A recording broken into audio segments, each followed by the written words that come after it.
Ya Mbah itu sempat negur itu Bang. Habis negur itu kok saya cuman berpaling sedikit hilang. Kakeknya itu hilang.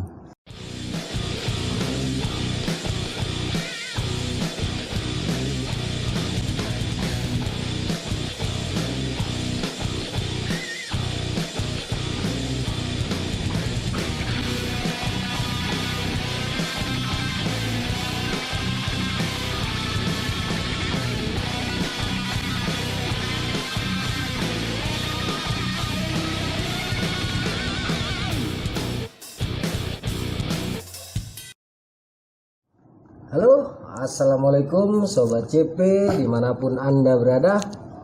Jumpa lagi dengan gue Arya Sena. Hari ini gue lagi di Semarang bersama sobat gue nih, Mas Junedi Abdullah. Ya, beliau juga termasuk pendaki lawas ya. Iya kabarnya Mas? Ya baik Bang. Alhamdulillah. Iki lo wong Semarang iki wajib nonton iki wong Semarang. Jangan sampai enggak nih wong Semarang ini. Gimana Mas? Kita bener Mas yang ngaran Mas ya? Iya, ngaran. Kira-kira tahun berapa itu Mas? Ya, sekitar 2000-an. 2000-an. Monggo Mas, silahkan diceritain untuk teman-teman. Hari itu hari Sabtu mulai berangkat dari Semarang Bawah Pelabuhan. Biasa kumpul di base camp anak-anak Humapala sama teman-teman. Ya berkisar sekitar 30-an orang ada anak. Waktu itu rombongan dibagi menjadi dua. Yang satu ngecamp di Gedung Songo di Pinus. Yang satu rombongan lagi naik ke puncaknya, puncak Tugu. Nanti rencananya turunnya langsung ke Gedung Songo. Sabtu kumpul, udah komplit semua, langsung berangkat. Yang menurut sesuai rencananya, saya ikut yang rombongan naik. Jadi sekitar hampir ya sekitar 15 orangan ya kalau nggak salah. Yang sebagian kan langsung ke arah Gedung Songo kemah. Nah, itu naik lewat base camp Mawar. Itu selepas maghrib mulai berangkat naiknya. Itu seperti biasa saya termasuk ketua rombongan sama anak-anak yang lainnya. Itu mulai habis lepas maghrib naik seperti biasa. Saya kan seringnya TikTok langsung nggak terlalu lama pokoknya. Pokoknya setiap habis maghrib naik langsung terus, nggak terlalu banyak berhenti. Itu mau nyampe ke daerah Kebun Teh kalau nggak salah, Kebun Teh. Itu ada rombongan lain. Sebenarnya kejadian yang waktu cerita saya yang kemarin itu belum begitu komplitnya. Nah itu benar ada kejadian agak janggal waktu di Kebun Teh. Itu pertama kan waktu agak-agak istirahat dulu. Jadi di Kebun Teh biasa pada punya aktivitas masing-masing. Saya itu agak suka menyendiri. Habis waktu menyendiri di dekat perkebunan teh itu ada muncul seorang kakek. Saya kira itu petani di daerah situ. Ternyata enggak. Pertama kakek itu hampir saya bilang, mau kemana Nang? Kalau bahasa Jawa paham nggak Bang? Iya, Nang itu lanang. Iya. Ameh ning dile. Oh anu Mbah, ajeng tenggone puncak Mbah.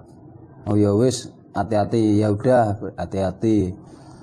Itu di rombongan rombongannya kamu kok anu toh. Ada yang nggak beres. masa tambah. Sebenarnya saya waktu cerita yang pertama itu agak lupa satu. Yang satu itu cowok ada yang bawa alkohol, yang satu lagi berhalangan. Baru ingat. Habis itu ya Mbak itu sempat negur itu Bang. Habis itu habis negur itu kok saya cuman berpaling sedikit hilang. Kakeknya itu hilang. Nah saya agak merinding lah. Saya kira kan petani Bang, petani yang daerah-daerah situ, kebun teh itu. Kan di situ kan nanti ada base camp barak Benteng Redes itu. Akhirnya ya udah biasalah. Namanya di hutan aku gitu. Lepas itu anak-anak langsung lanjut ke perjalanan. Yang nyampe kebun teh lewat, ya sudah mencapai area puncak. Ada di rombongan saya itu yang sempat kepleset Bang, waktu itu Bang. Ada yang kepleset, lumayan Bang, mau jatuh lumayan Bang. Tapi sempat diselamati sama yang teman-teman yang di belakangnya. Ya itu yang anak yang bawa alkohol itu yang kepleset. Nah, Mas, alkohol buat minum atau? Iya, minuman lah gitu. Ciri khas Semarang, Congyang. Iya. Monggo Mas. Nah, habis itu jalan lagi. Sampai mau area puncak lagi itu Bang, yang hampir mendekati itu dia hampir lagi Bang. Nah, akhirnya saya berhentikan dulu. Ya, memang kondisinya tapi nggak bisa buat diri tenda dan sebagainya, nggak bisa toh kalau sudah itu sudah area vegetasi udah nggak vegetasi lagi Bang, udah nggak ada pohonan ya, batu-batu besar ini anak puncak Ngaren tuh. Nah itu waktu pas istirahat saya tanya, kok dari tadi kok kamu aja tuh yang dapat masalah-masalah gitu. Nah dia langsung terus terang terbuka. Gini Drong, kalau dulu saya sering dipanggil juga Drong. Gini Drong, aku 2 kali didorong sama orang. Orangnya pakai caping, tapi nggak kelihatan mukanya. Sebenarnya dari pertama itu aku sudah agak-agak takut dan gimana. Orang itu ngikuti aku mulai dari kebun teh. Sebenarnya dia sudah mengikuti dari kebun teh. Nah aku tanya kembali sama temanku itu, kalau mungkin sekarang nggak perlu nyebut nama ya Bang ya. Ya itu. Nah dia cerita, sebenarnya kamu gimana tuh aku? Apa mungkin ini yang saya bawa ini termasuk larangan ya Drong? Loh, kamu bawa apa tahu nih? Bawa minuman Congyang biasa ini, buat anget-anget. Kalau tempat dingin kan enak atau Drong gitu. Wah, aku kan udah peringati toh kamu. Kalau di Gunung Ngaren memang identiknya kalau bawa alkohol itu agak-agak riskan. Nanti masih ada apa-apa. Ya sekarang memang sudah terlanjur dibawa, mau gimana lagi? Nah akhirnya dia di depan saya langsung Bang kalau waktu jalannya persis saya pokoknya di belakang terus. Nah itu sampai tekan puncak nggak ada kejadian macam-macam lagi Bang. Itu udah malam jam kalau nggak salah sudah sekitar jam 3-an Bang, sebelum subuh Bang. Saya lihat jam tangan itu bener di puncak berhenti sebentar ya 1 jaman kan, soalnya langsung nanti turun ke Gedung Songo. Nah habis istirahatan sekitar 1 jaman, nah itu terus lanjutnya lagi turun ke arah Gedung Songo. Kalau anak-anak dulu kalau nyebut istilahnya itu daerah yang banyak babi hutan itu loh bang.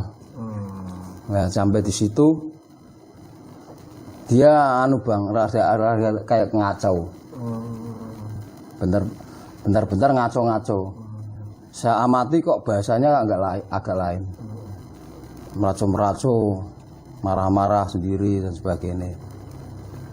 Nah sempat akhirnya saya sama rombongan berhenti, teman saya yang satu lagi wis durung mandek sik wae iki serak beres iki ya. Udah durung sudah agak enggak beres ini. Kita berhenti di sini sih. Nah, waktu pas berhenti itu dia makin parah. Ya minta maaf ini agak-agak berbau alkohol. Dia langsung keluarin alkohol itu, dibuka, ditenggak sampai enggak berhenti. Satu botol langsung. Sama dia sama terbabak ngeri bang.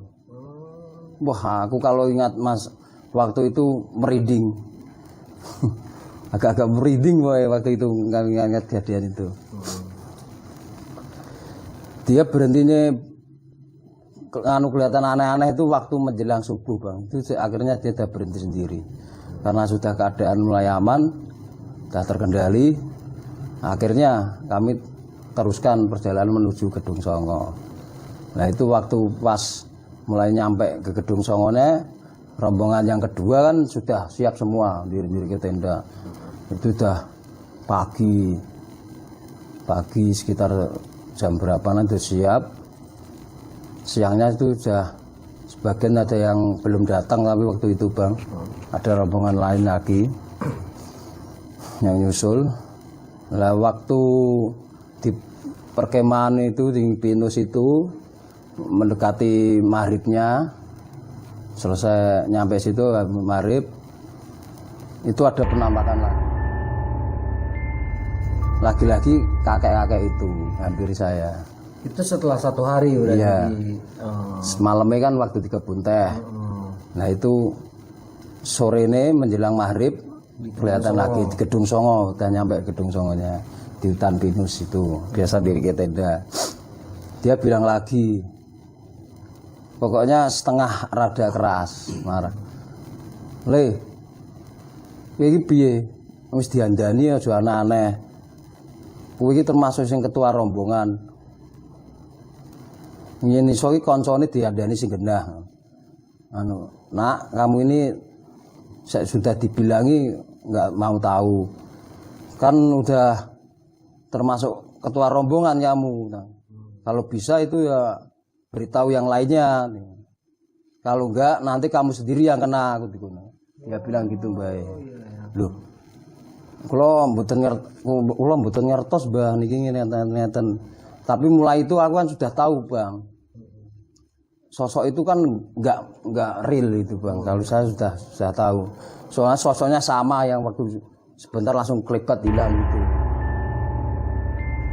Pokoknya intinya dia marah. Nah saya cuman ya ngutarakan isi hati saya. Kalau saya memang nggak tahu kejadiannya itu. Temen ada yang bawa minuman keras. Nah, akhirnya sosok itu hilang lagi, cepet hilang lagi. Nah, mulai waktu tenda sudah jadi semua. Habis dari itu, waktu mau acara yang makan malam itu tuh, bang, pas maghrib. Gantian saya yang aneh bang, teman-teman bilang. Rombongan bilang saya sering marah-marah sama teman-teman ini. Logat biasanya kan nggak terlalu kayak gitu kata teman-teman. Pokoknya intinya nggak seperti saya lah gitu. Dan kalau saya pribadi ya benernya nggak ada masalah. Saya merasakan nggak ada yang perbuatan pada saya. Cuman teman-teman bilang katanya saya sering marah-marah gini. Pokoknya aneh lah ya. Aneh. Nah waktu di acaranya waktu makan-makan itu karena saya deketi yang masak, kebetulan waktu itu kan biasa dulu kan cuma pakai parafin, habis diganti alkohol murni yang buat campuran. Ya kalau anak-anak sekarang mungkin anak-anak Solo paham itu ciu dan sebagainya itu dikemas di botol kemasan aqua itu Pak. jadi putih toh, alkohol murni. Nah itu buat ngisi bahan bakarnya masak. Nah itu saya di sebelahnya langsung dituang, meledak. Karena saya yang sebelahnya ya saya yang paling parah. Sebenarnya teman saya yang satu nih, yang rada-rada wis agak-agak mungkin di tempat tenda lain dia mungkin sempat minum mungkin, rada-rada mabok. Nah itu saya sempat menyelamatkan dia sebenarnya bang. Saya tangkis tapi yang kena saya. Jadi saya itu kebakar, rambut saya kena semua, tangan yang paling parah, ini bekasnya kiloid, yang paling parah. Jadi saya kena api itu, wah, saya lari gulung-gulung bang. Waktu pas gulung-gulung itu ditolong teman-teman, sosok itu keluar sebentar tok bang.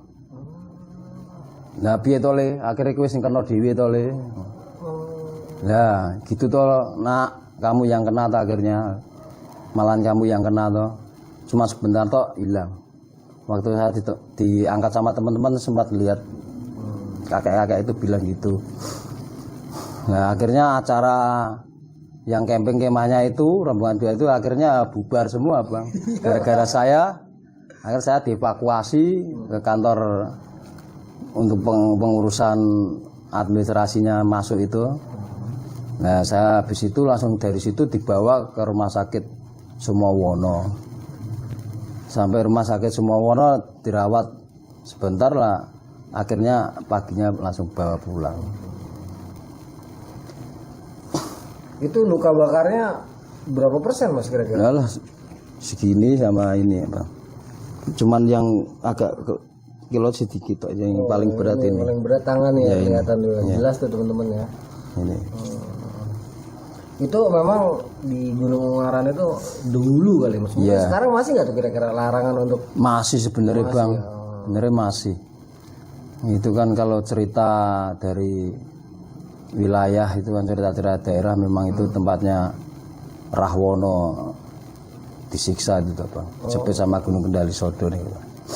Kalau menurut Mas Junaidi itu kira-kira sosok itu siapa mas? Kenal nggak kira-kira? Pernah denger nggak di mitos ada gitu? Kalau saya tanya-tanya sama orang-orang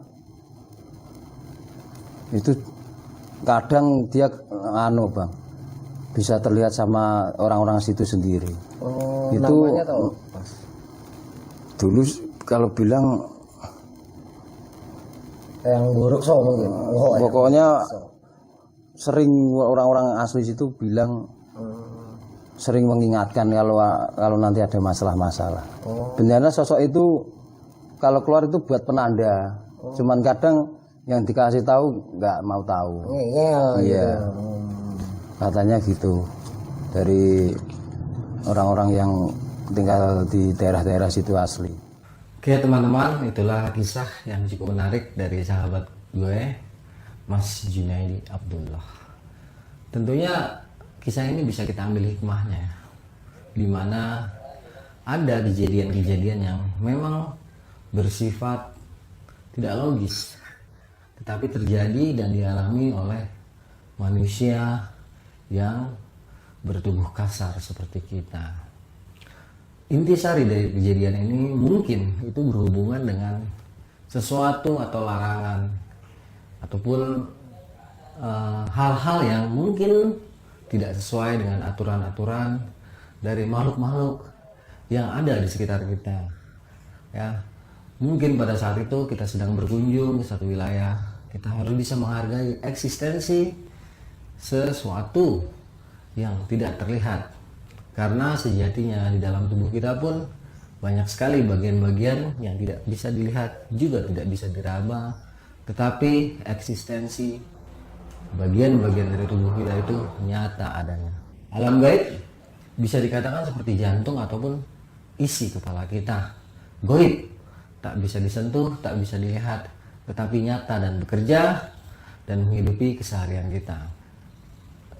Kisah ini menggambarkan sebuah larangan ataupun aturan-aturan tertentu yang tidak tertulis, bahkan tidak terlihat, yang dimiliki oleh makhluk-makhluk Tuhan ya di tempat mereka tinggal. Sejatinya setiap manusia yang berkunjung ke gunung adalah tamu, dan setiap tamu harus bisa menghormati adat dan istiadat setempat, baik itu yang terlihat maupun yang tidak terlihat, yang tertulis maupun yang tersirat. Oke kawan-kawan, gua Arya Sena undur diri dulu. Jangan lupa tetap dukung channel gua. Assalamualaikum warahmatullahi wabarakatuh.